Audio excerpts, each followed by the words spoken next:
geesi maxaa lagu dhahaa luqadda ingiliishiga geesi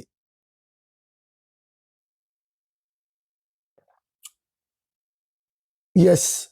brave haddaa dhahday jawaabtaada way saxan tahay geesi waa brave geesi waa brave ereyga labaad fulay maxaa lagu dhahaa luqadda ingiliishiga fulay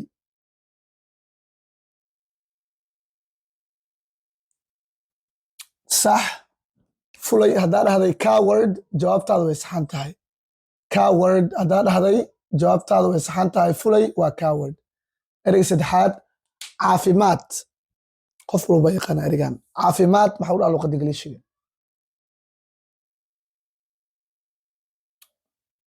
sax health haddaa dhahday jawaabtaada way saxan tahay caafimaad waa health ereyga afraad xanuun maxaa lagu dhahaa luqadda ingiliishiga xanuun yes xanuun haddaa dhahday pain ama sickness labadaa mid ka mid haddaa dhahday jawaabtaada way saxan tahay pain ama sickness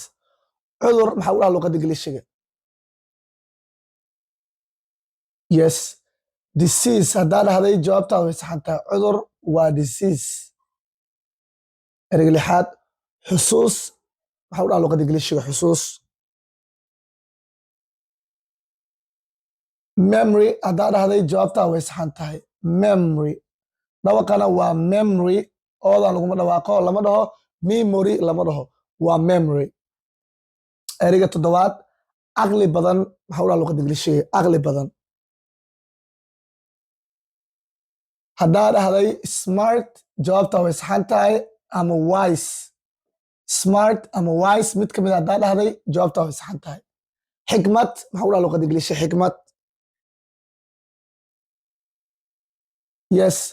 wisdom haddaa dhahday jawaabtaada way saxan tahay xikmad waa wisdom waayo arag ah qof waayo arag ah maxaa lagu dhahaa luqadda ingiliishiga waayo arag ah haddaa dhahday expert haddaa dhahday jawaabtaada way saxan tahay waayo arag waa expert qaadid maxaa lagu dhahaa luqadda ingiliishiga qaadid waxa in la qaado carry haddaa dhahday jawaabtaada way saxan tahay qaadid waa carry soo celin maxaa lagu dhahaa luqadda ingiliishiga wax in la soo celiyo okay return haddaa dhahday jawaabtaada way saxan tahay soo celin waa return ereygu dambeeyo waa qub moos mooska qubkiisa maxaa lagu dhahaa luqadda ingiliishiga comment ku soo qor qofkii ugu horeeyana bir ayaa saari doonaa